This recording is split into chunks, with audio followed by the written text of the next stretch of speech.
박성민 목사의 매일 큐티 묵상입니다. 누가복음 4장 14절로 30절입니다.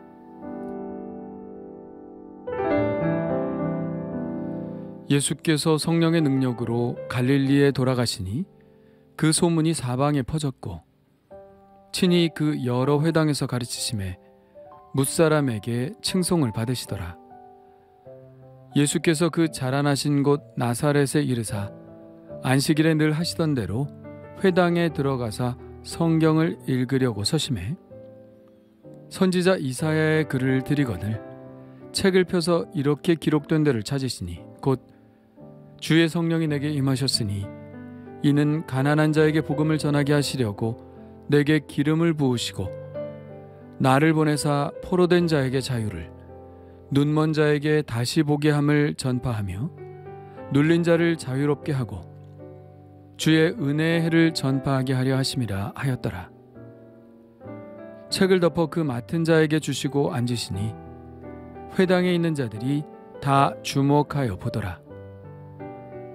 이에 예수께서 그들에게 말씀하시되 이 글이 오늘 너희 귀에 응하였느니라 하시니 그들이 다 그를 증언하고 그 입으로 나오는 바 은혜로운 말을 놀랍게 여겨 이르되 이 사람이 요셉의 아들이 아니냐.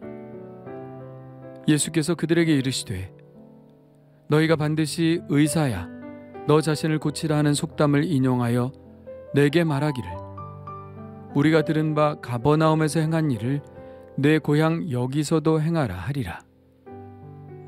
또 이르시되 내가 진실로 너희에게 이르노니 선지자가 고향에서는 환영을 받는 자가 없느니라.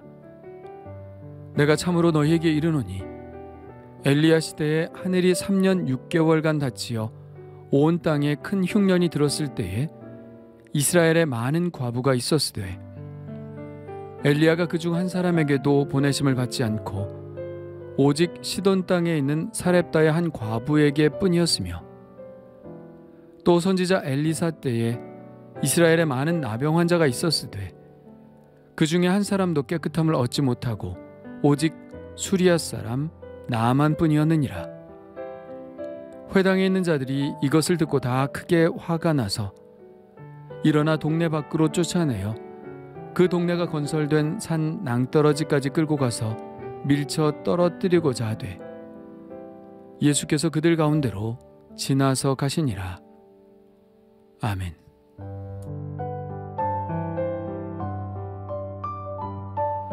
마귀에게 시험을 받으신 예수님은 변함없는 성령의 능력으로 갈릴리로 돌아가셨습니다.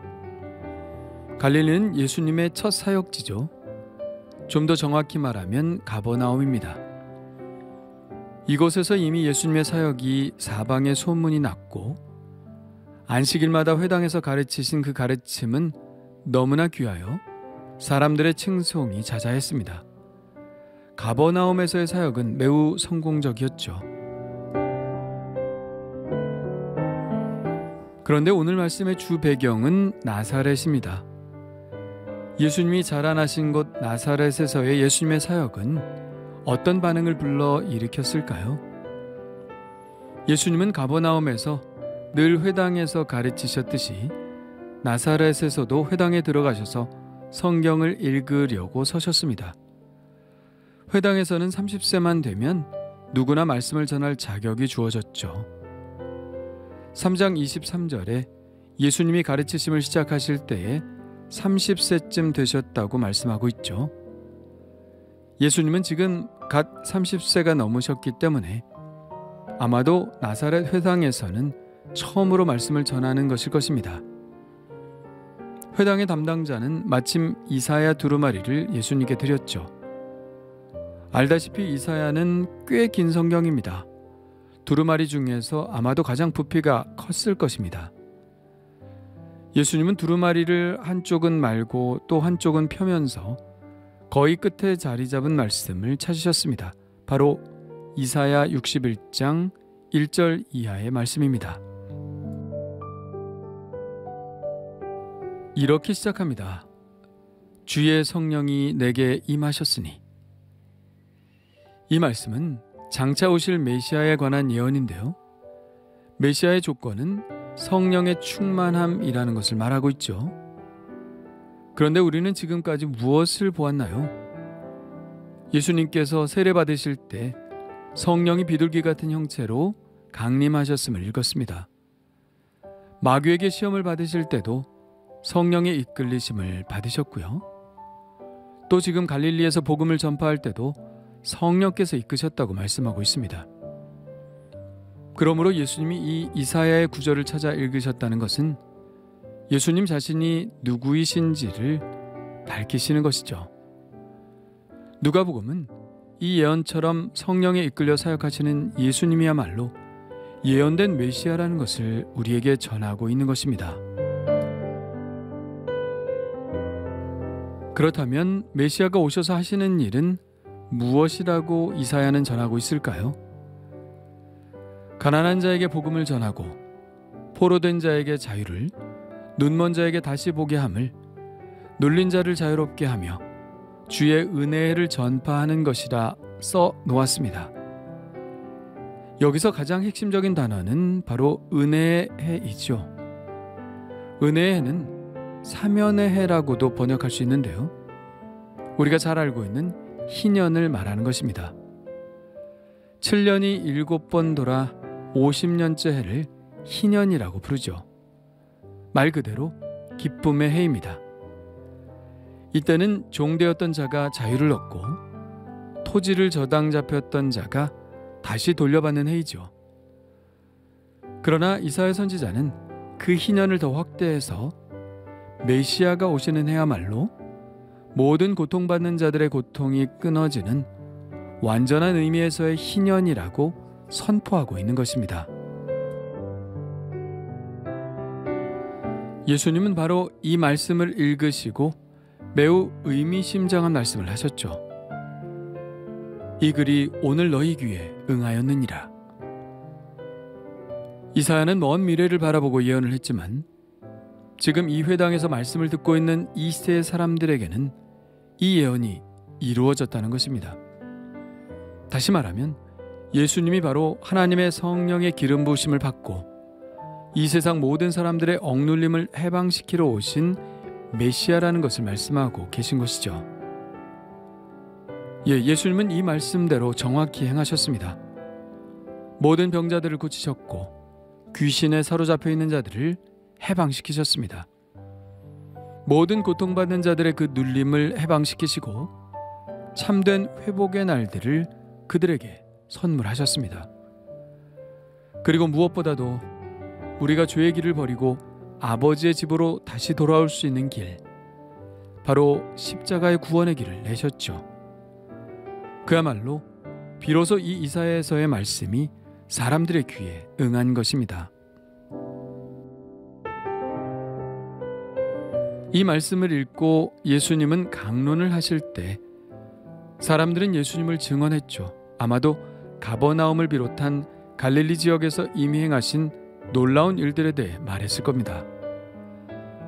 그리고 실제 예수님의 입에서 나오는 은혜로운 말씀을 직접 듣고 다들 놀라워했죠. 그러나 이런 놀라움은 나사렛 사람들을 엉뚱한 방향으로 이끌었습니다. 그들은 이렇게 말했습니다. 이 사람이 요셉의 아들이 아니냐. 누구의 아들이 아니냐라는 표현은 그 사람을 애써 무시하려는 발언입니다. 사무엘서에 보면 사울이나 나발과 같은 사람들이 다윗을 무시할 때 꼭 쓰는 말이 이새의 아들이라는 표현입니다. 아직 애송이라는 뜻이겠죠. 나사렛은 예수님이 자라나신 곳이기 때문에 사람들은 예수님의 어린 시절을 잘 알고 있었을 것입니다. 그래서 이런 무시하는 듯한 발언을 한 것이죠. 예수님은 그 마음을 아시고 선지자가 고향에서는 환영을 받는 자가 없다라고 말씀하십니다. 그러나 예수님의 이 말씀은 단지 고향 나사렛만을 특정하신 것이 아님을 다음 예를 통해서 알 수 있습니다. 예수님은 이 말씀을 뒷받침하는 예로 엘리야 시대의 사렙다 과부와 엘리사 시대의 문둥병자 나만 이야기를 꺼내셨습니다. 아합의 시대였죠. 하나님께서는 3년 6개월 동안 비를 내리시지 않으셨을 때 엘리야는 사렙다의 한 과부의 집에 찾아가서 그녀에게 떡을 달라고 했습니다. 그 과부는 이제 가루가 다 떨어져서 하나밖에 없는 아들과 이 마지막 떡을 빚어 먹고 죽으려던 참이라고 말합니다. 그 마지막 떡을 선지자와 나눈다는 것은 무척 어렵고 눈물겨운 일이었을 것입니다. 그러나 그녀는 기꺼이 엘리야와 그 떡을 나누었죠. 그러더니 놀라운 일이 벌어졌습니다.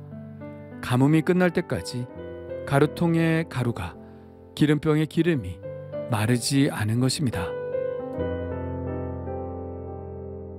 나아만 장군의 이야기는 어떤가요? 그는 이스라엘 장군이 아니었죠. 수리아 사람이었습니다.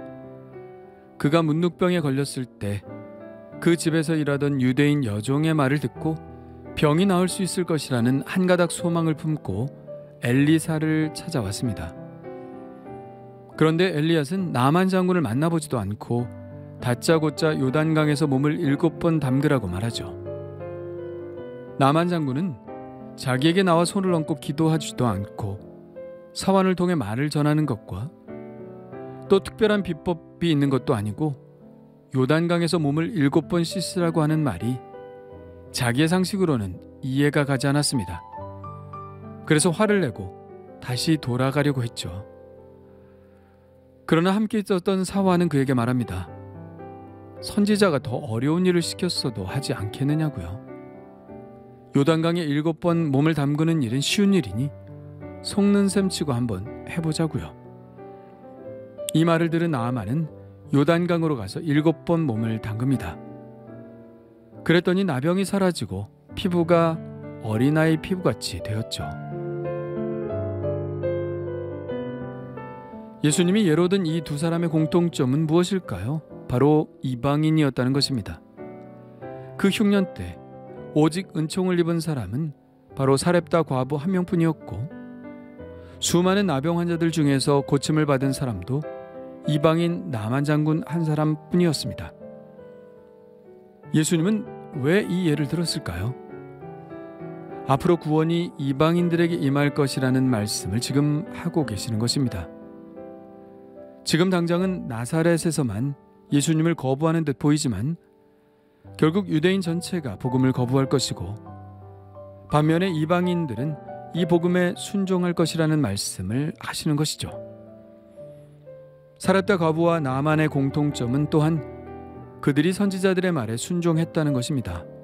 순종하기 어려운 상황이었지만 순종했습니다. 이방인의 구원도 마찬가지일 것입니다. 이방인들은 모두 복음에 순종하는 사람들일 것입니다. 그래서 구원이 이스라엘에서 옮겨져 이방 땅에 임하게 될 것입니다. 누가는 바울과 함께 이방인 선교에 힘을 쓴 사람이기 때문에 이 예수님의 말씀이 무척 의미심장한 말씀이며 그 말씀대로 현재 이루어지고 있다는 것을 보고 있는 것이죠. 우리도 복음을 전하다가 맞이하게 되는 상황입니다. 믿을 것 같은 사람이 믿지 않고 오히려 믿지 않을 것 같은 사람이 믿는 경우를 봅니다. 예수님도 경험한 상황이니 이럴 때 복음을 받아들이지 않는다고 해서 크게 실망할 필요는 없는 것 같습니다. 한편에서는 또 복음을 받아들이는 사람들이 있으니까요. 분명한 것은 우리도 예수님처럼 성령에 충만하여 하나님의 나라를 전해야 한다는 것입니다. 그리고 하나님께서는 그 전도에 미련한 것으로 많은 사람들을 구원하시기를 기뻐하신다는 것이죠. 그렇다면 나는 오늘 누구에게 예수님 이야기를 전할까요?